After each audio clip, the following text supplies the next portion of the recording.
Assalomu alaykum. YouTube'da birinchi vlogimiz. Hop. Qisqa qilib aytaman, hozir Andijonga ketyapmiz. Ish bo'yicha, proyekt bo'yicha, ya'ni SMM sohasida o'zim bilmaganlar uchun. Andijonda proyektlarimiz bor ikkita, shular uchun ketyapmiz. Birinchi vlogni boshladik bo'lmasa. Davom eting, ko'rishdi.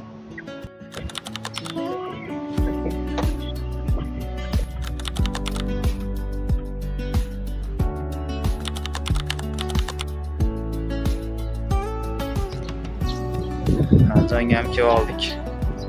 Sharqadagi poyezdda. Soat 1dan o'tdi. 6 soatlar yurdik. Endi sekin ish boshlaymiz. Andijon hozir balki ijodga boramiz. Hali imzoga. Hop. Keyingi manzilimiz imzo zavodi va showroom bo'ladi. Restoran. Mana imzo showroomiga kelib oldik. Endi sekin ish jarayonidan boshlaymiz.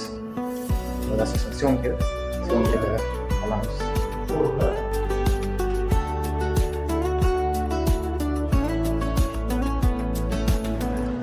Burada ko'rishlaring mumkin.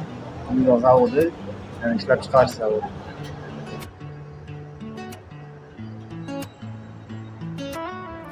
Agar ichkarida video olishga ruxsat bersa, video olaman. Bo'lmasa, rozi bo'lasizlar.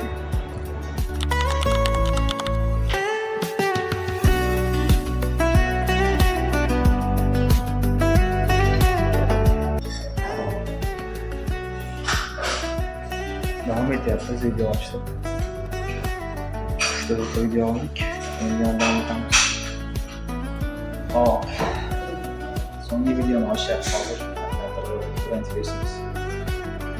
Shu bilan imzolangan saralashni yakunlandi.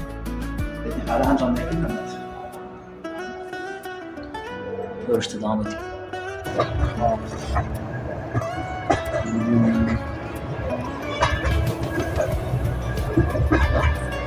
Vlog.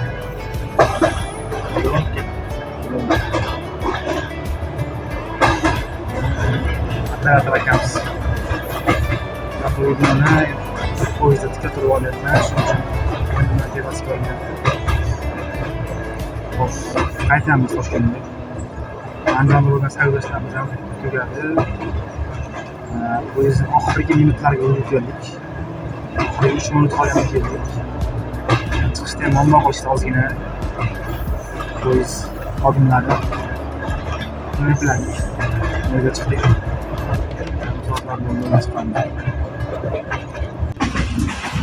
Shunaqa joyimiz bor endi bizni poyezdda. Bir martalik narsalar. Endi yo'lga ketamiz.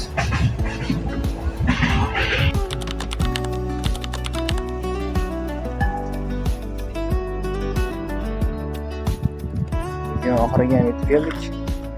Aytishlaringiz mumkin videoni oxiriga kechasi emas, kunduz olyapmiz. Bunaqa sabab bor. Sababi shuki, zaradim tugab qoldi.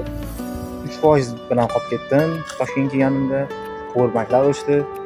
Poyezdda zarcha qo'shish iloji yo'q ekan. Qo'ya olmadim. Shu bilan 3% da qoldim. Video ola olmadim kelganim haqida. Shunaqa gap. Shu bilan Andijonga bo'lgan safarimiz tugadi. Kamchiliklar bo'lgan bo'lsa uzr. Ko'rgan vaqtlaringizga rozi bo'linglar. Bu birinchi vlog. Kadrdagi haqida gaplarimda kamchiliklar bo'lgan bo'lsa uzr so'rayman. Hamma aytadigan gap qo'llab-quvvatlab tursanglar, hali davom etamiz. Sog' bo'ling.